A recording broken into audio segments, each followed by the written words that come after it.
నమస్తే, welcome to Disha TV. Telangana రాష్ట్ర పాలనలో ఎంతో కీలకమైన చీఫ్ సెక్రటరీ పదవి చుట్టూ ఇప్పుడు ఆసక్తికరమైన చర్చ నడుస్తుంది.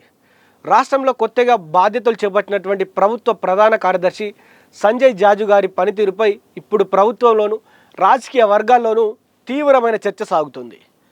ఆయన పదవిలోకి వచ్చిన నెల రోజులు దాటిన నేపథ్యంలో అసలు సిఎస్ పాలన ఎలా ఉంది, ఆయన పనితీరుపై ముఖ్యమంత్రి రేవంత్ రెడ్డి గారి సన్నిహితులు ఎందుకు ప్రత్యేకంగా ఆరా తీస్తూ ఉన్నారు అనే అంశాలపై ఇప్పుడు నివేదికలు బయటకు వచ్చినటువంటి పరిస్థితి. తెలంగాణ కొత్త సీఎస్గా సంజయ్ జాజు గారు బాధ్యతలు స్వీకరించి ఇప్పటికీ దాదాపు 5 వారాలు పూర్తయ్యాయి. సాధారణంగా ఒక ఐఏఎస్ అధికారి ఇంతటి ఉన్నతమైనటువంటి పదవిలో కూర్చున్నప్పుడు వారి నిర్ణయాలు మరియు ఫైళ్ళ క్లియరెన్స్ వేగం ఎలా ఉందనేది అందరూ గమనిస్తారు. సరిగ్గా ఇప్పుడు సీఎం రేవంత్ రెడ్డి గారికి అత్యంత సన్నిహితంగా ఉండే ముఖ్య నేతలు, మంత్రులు కూడా ఇదే అంశంపై దృష్టి సారించారు. సిఎస్ గారి పనితీరుపై క్షేత్రస్థాయి నుంచి సమాచారాన్ని సేకరించేటువంటి పనిలో పడ్డారు. ఇంతకీ సీఎం సన్నిహితులు ఏం తెలుసుకోవాలని అనుకుంటున్నారు?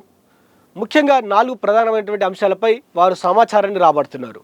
మొదటిది, వివిధ శాఖల నుంచి వచ్చేటువంటి ఫైళ్ళ క్లియరెన్స్ స్పీడ్గా జరుగుతుందా లేదా.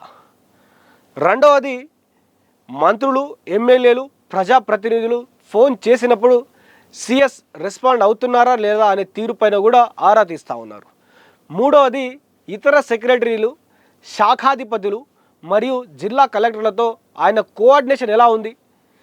ఇక నాలుగవది, రాష్ట్ర ప్రభుత్వ ప్రాధాన్యతలకు అనుగుణంగా ఆయన అడ్మినిస్ట్రేషన్ను ముందుకు తీసుకువెళ్తున్నారా లేదా అనే విషయాలపైన ఆరా తీస్తూ ఉన్నారు.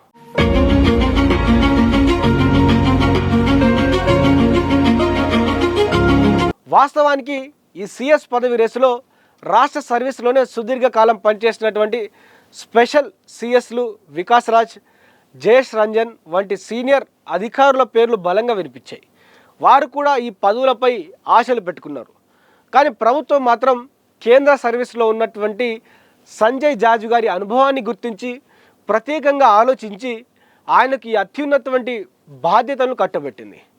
కేంద్ర సర్వీసుల నుంచి సడన్గా రాష్ట్ర సర్వీసులకు వచ్చిన అత్యున్నత సీట్లో కూర్చోవడంతో పాటు మిగతా అధికారులతో ఏ విధంగా రియాక్ట్ అవుతున్నారు, పరిపాలనలో ఎక్కడైనా ఇబ్బందులు వస్తున్నాయా అనే కోణంలో కూడా ప్రభుత్వం నిఘా ఉంచినట్లు తెలుస్తూ ఉంది.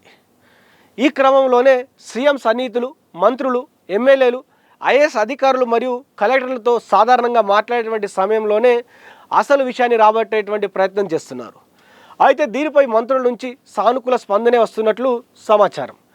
ఆయన బాధ్యతలు చేపట్టి నెల రోజులే అయింది కదా, మునుముందు పూర్తి స్థాయిలో తెలుస్తుంది. ప్రస్తుతానికైతే ప్రజాప్రతినిధులు, అధికారుల ఫోన్లను ఆయన చక్కగానే స్పందిస్తున్నారు, స్పష్టమైనటువంటి సమాధానాలు ఇస్తున్నారని మంత్రులు తమ అభిప్రాయాన్ని వ్యక్తం చేసినట్లు తెలుస్తూ ఉంది. ఇక సంజయ్ జాజు గారి ప్రస్తుత పనితీరు విషయానికి వస్తే ఆయన సిఎస్గా బాధ్యతలు చేపట్టిన ఈ 5 వారాల కాలంలోనే 2-3 సార్లు అన్ని శాఖల కార్యదర్శులు, హెచ్ఓడీలతో ప్రత్యేక సమావేశాలు నిర్వహించారు.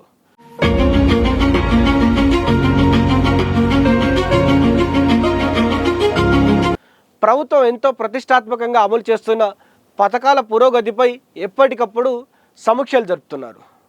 అంతేకాకుండా ఆయన దగ్గరికి వచ్చే ఫైళ్లను ఏమాత్రం ఆలస్యం చేయకుండా ఎప్పటికప్పుడు క్లియర్ చేస్తున్నారని సచివాలయ వర్గాల్లో ఐఏఎస్ అధికారులు చెబుతున్నారు.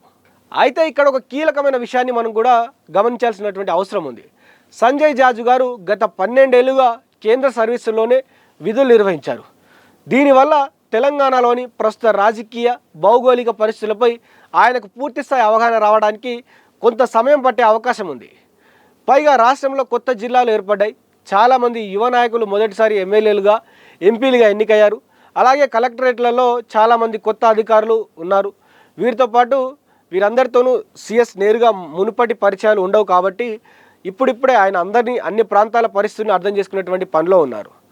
మొత్తానికి కేంద్ర అనుభవంతో వచ్చినటువంటి సంజయ్ జాజు గారు రాష్ట్ర పరిపాలనపై తనదైన ముద్ర వేయడానికి వేగంగా అడుగులు వేస్తున్నారు.